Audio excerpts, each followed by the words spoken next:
El gobierno argentino difundió el 24 de marzo, aniversario del golpe militar de 1976, un video por la conmemoración del Día de la Memoria por la Verdad y la Justicia, en el cual insta a reivindicar una memoria completa de la década del 70.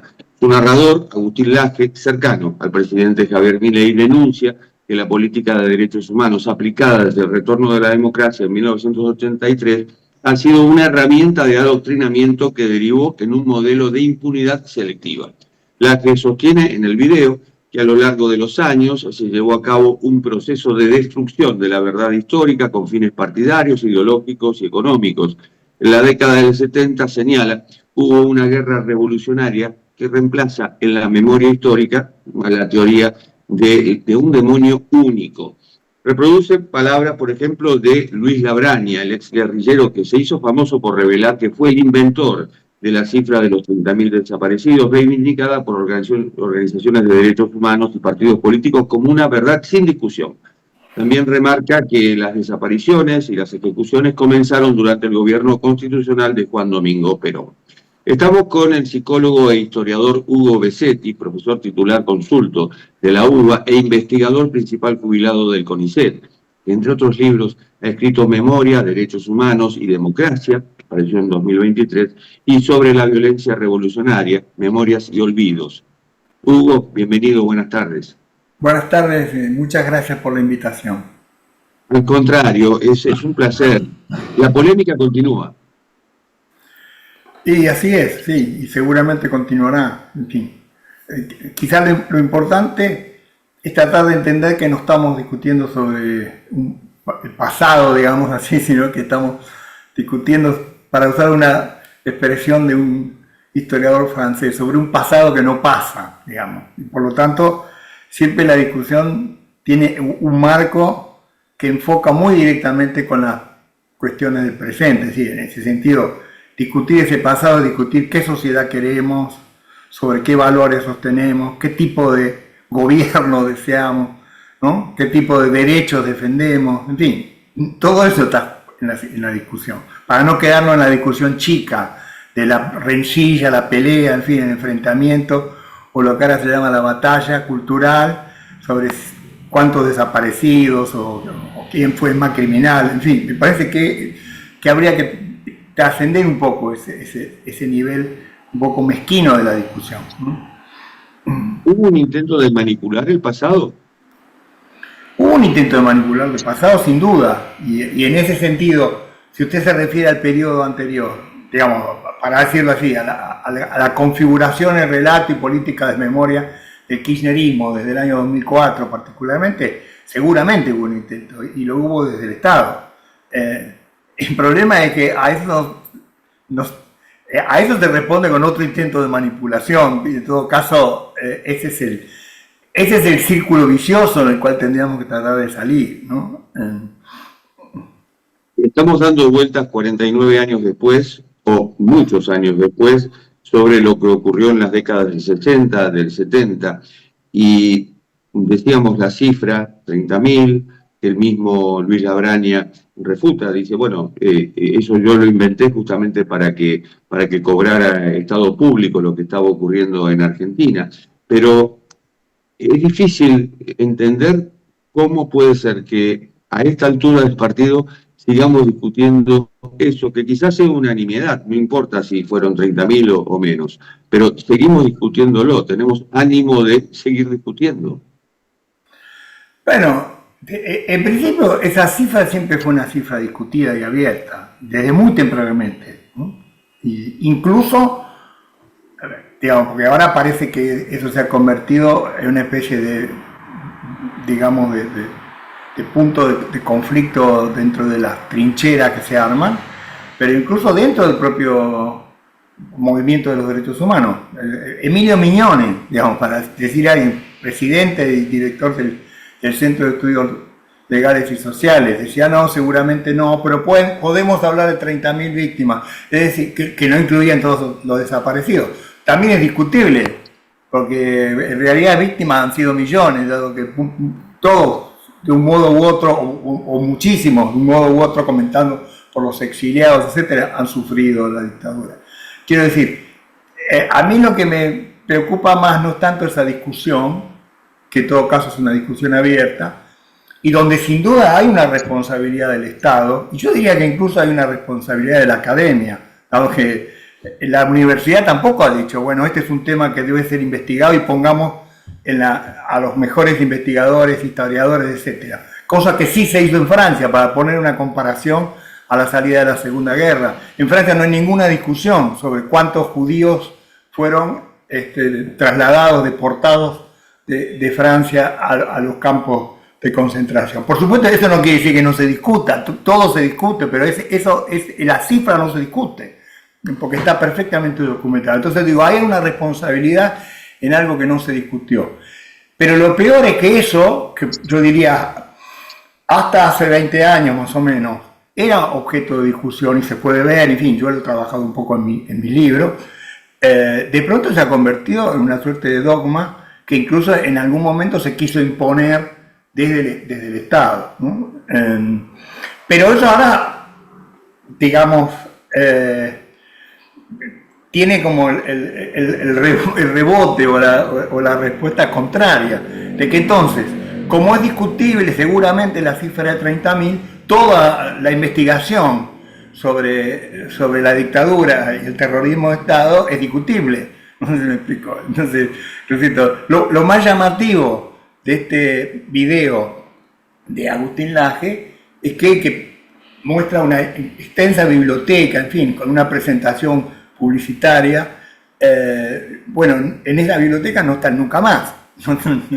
Y cita las actas del juicio para ver cómo del juicio de la Junta, para ver cómo allí se mencionan los delitos cometidos por la guerrilla. Pero el juicio de la Junta no fue para investigar los delitos, todo el mundo lo sabe eso, ¿no? Y hay centenares de páginas y de testimonios sobre lo que fue el sistema ilegal de detenciones, desapariciones, torturas, exterminio. Sobre eso no dice nada. Entonces quiere hablar de una verdad completa que comienza por borrar el nunca más, que no es mencionado ni mostrado, y por borrar el juicio, allí donde el juicio efectivamente puede constituirse en un punto de partida necesario para cualquier discusión sobre la memoria y sobre la verdad. Me ha quitado la palabra de la boca, dogma. ¿Y será que, como usted bien dijo, se ha creado un dogma y ahora se pretende crear otro dogma? Bueno, sí, podemos decirlo dogma. Bueno, en realidad es sospechoso, es sorprendente porque el propio Laje usa el término dogma. Dice, bueno, dejemos los dogmas, ¿no? Uno toma la palabra en el contexto de quien las enuncia, digamos. Es el mismo Laje que hace pocos días decía que la policía tenía que disparar muy bien, digamos, y apuntar muy bien cuando reprime a las manifestaciones. Entonces, la verdad que si hay algo que está lleno de dogmas sobre la izquierda, sobre el género, sobre el feminismo y sobre una serie de cosas, es justamente este discurso que ya se configura. Pero yo diría que forma parte. En todos los países hay debates sobre la memoria, sobre todo la memoria pública, que hace acontecimientos fundamentales de la conciencia, digamos, histórica de un país, pero aquí eso se ha traslucido y efectivamente esto no nace ahora, eso hay que reconocérselo, es una suerte de trinchera de memoria. Y a eso se responde con una profundización de las trincheras, ¿no? Por motivos que yo creo que tienen que ver con que bueno, yo tengo la impresión de que hay también una intención bastante mezquina en el sentido de que, bueno, que hoy políticamente, en términos de construcción política, incluso electoral, conviene atacar, digamos, a esa representación de la memoria, que es una manera de atacar el kirchnerismo, que es una manera en todo caso de atacar aquello que hoy aparece como la oposición más configurada y más firme. Me da la impresión de que hay algo de eso, ¿no? Pero sí, perdón, no. Sí, no, adelante. Una cosa más, y además hay otro que llama la atención, que no ha sido señalado, respecto del tipo de manipulación, ¿no? propia del kirchnerismo, ha habido un retroceso institucional. Mire lo siguiente, cuando en esa época o en esa construcción que estamos cuestionando, se enunciaba un discurso y una toma de posición sobre el pasado, la enunciaba el presidente Kirchner en la apertura de la ESMA en 2004, o el secretario de Derechos Humanos en el prólogo de Nunca Más.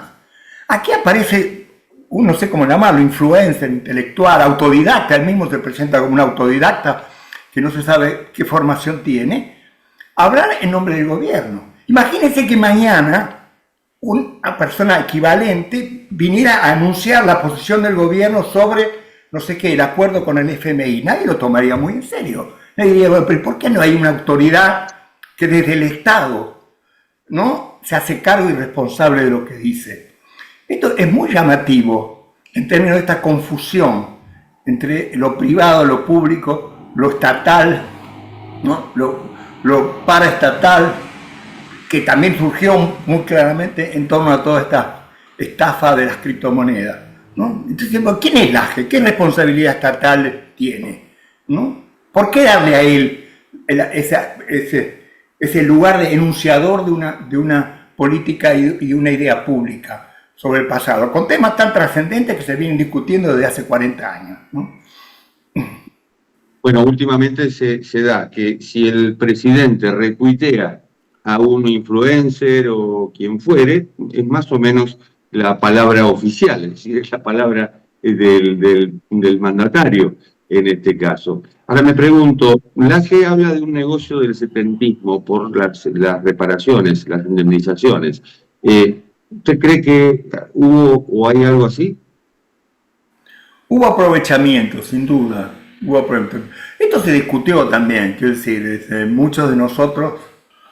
Yo no he estado exiliado, yo sé de algunos exiliados que públicamente rechazaron cobrar las indemnizaciones, porque efectivamente muchos exiliados tuvieron, sobre todo los exiliados que fueron a México, estaban mejor en México que aquí, que cuando se fueron de aquí, en términos laborales, quiero decir, en términos de inserción. No, es obvio que habían sufrido una serie de cosas por el exilio, pero sin duda hubo abusos, pero eso no quita, en todo caso, porque la idea de fondo, ¿corresponde o no corresponde a las indemnizaciones? ¿El Estado debe o no hacerse cargo de ese tipo de cosas? Después se puede discutir si se hizo bien o mal, o se puede discutir, como algunos lo plantearon con toda razón, que también algunas de las víctimas de la guerrilla, recuerdo quien lo planteaba en relación al copamiento en Formosa del Montonero, de algunos familiares de los conflictos ahí muertos que no habían recibido ninguna compensación, lo cual era terrible, digamos, y efectivamente era muy justo.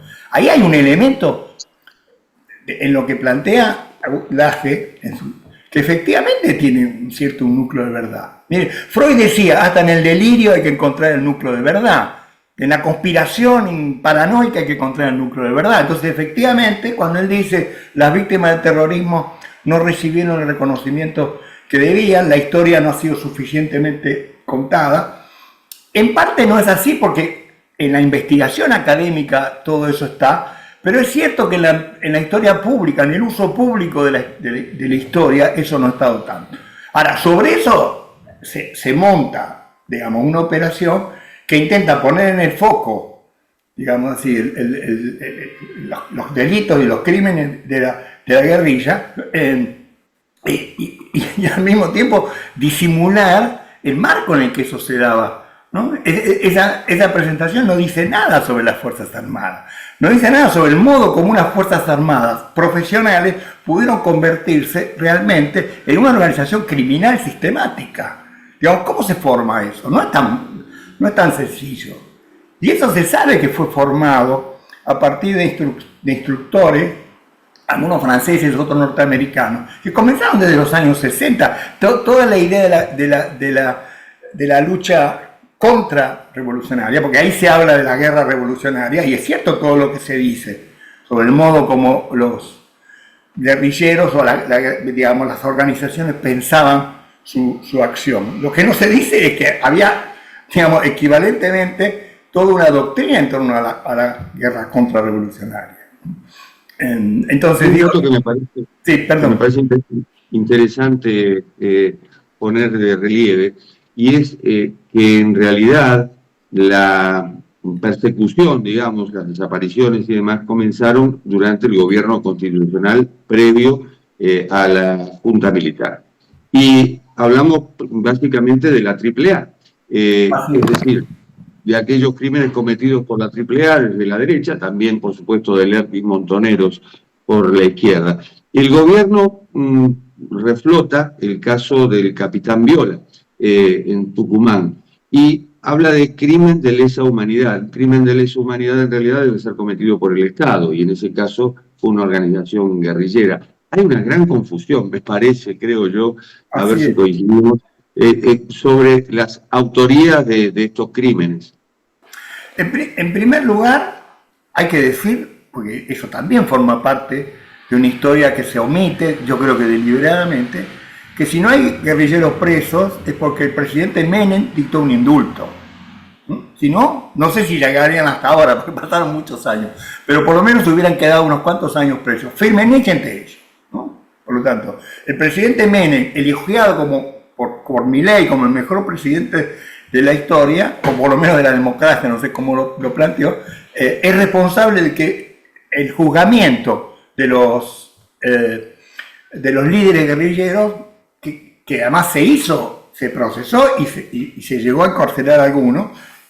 Lo mismo que en el caso de la AAA, López Rega fue extraditado de Brasil, ¿no? Y si no me equivoco murió en prisión, no recuerdo, pero digo, hubo ahí una operación. Entonces, cuando se dice no se hizo nada sobre la otra, es mentira. Es decir, en todo caso, la que puede decir que como él es más joven, él conoce esa historia por lo que le contaron. Él habla, ¿no? Habla de ese profesor que le dio una versión distorsionada y manipulada de la historia. Bueno, pero en todo caso, si tiene toda esa biblioteca que muestra en el video, debería haber leído algo sobre lo que pasó antes. Y lo que pasó antes es que Alfonsín, en el mismo momento en que decretó el inicio de la investigación de los crímenes de la dictadura, inició una investigación de los crímenes de la guerrilla. Entonces no es cierto que no se haya investigado. En todo caso, puede dar cuenta de la experiencia de los últimos 20 años, pero no de todo lo que ha sucedido desde el comienzo de la democracia. Primera cuestión. Segunda cuestión. La definición de crimen contra la humanidad, digamos, imprescriptible, es un tema jurídico debatido. De hecho, yo no soy jurista, pero tengo entendido que en los últimos años se ha ampliado ese criterio respecto de una visión más restrictiva que decía solamente pueden ser cometidos por agentes estatales, admitiendo que en algunos casos puede haber, digamos así, organizaciones no estatales pero que tienen un control tal sobre un territorio que pueden ser equiparados a una autoridad estatal, y por lo tanto esos crímenes se pueden considerar también imprescriptibles. Pero bueno, son debates jurídicos, ¿no? Entonces, yo entiendo que, digamos, muchos de nosotros lo hemos dicho en su momento. Yo he sido muy crítico del accionar, tengo un libro sobre eso, sobre la violencia revolucionaria. Por lo tanto, no es cierto que no se haya enfatizado, digamos, por lo menos en el terreno de la investigación y del debate público, porque yo no soy un investigador, simplemente escribo libros, tengo bastante intervención en la discusión pública sobre la responsabilidad de la guerrilla. Pero entonces digo, ese tema, es posible que hoy, desde el punto de vista jurídico, la Corte decida que estos nuevos criterios, que son posteriores a los hechos, pues desde el tema jurídico, estos nuevos criterios que amplían la definición de crimen contra la humanidad y de imprescriptibilidad, se apliquen a esos crímenes. Yo no puedo opinar, pero en todo caso, digamos, al mismo tiempo, está claro, incluso en las sentencias que yo conozco y que he leído, por ejemplo, en el caso del coronel Larrabure, en donde se decidió, porque también hubo una denuncia en el mismo sentido, y se decidió en la sentencia que no correspondía, digamos, la calificación de crimen contra la humanidad prescriptible, no se dejaba de decir que había sido un crimen horrible, un crimen... ¿no? Es decir, no es que eso disminuía, por así decir, la calificación del crimen, ¿no? Y por otra parte, hay que decirlo, los primeros que no investigaron nada de eso fue la propia dictadura. ¿Qué investigación hizo la dictadura sobre el crimen, sobre el capitán Viola, ¿no? O sobre Larraburi? En todo caso, uno puede pensar que muchos, si no todos, los que tuvieron alguna participación, están muertos, desaparecidos y han sido torturados. Esa es la idea de justicia digamos, que impuso el poder militar. Por lo tanto, la primera responsabilidad de que no haya habido investigación es que el poder militar decidió actuar y reprimir fuera de la ley, digamos, por fuera de los marcos de investigación que podían llevar a un juicio y a una condena legítima. Una discusión que sigue abierta. Gracias, profesor, por la clase. Gracias a usted. Hasta pronto. Y esto ha sido Cabal TV, de cuarto de hora, que se retransmite por el canal E de Buenos Aires. Nos encontramos en la próxima. Chao.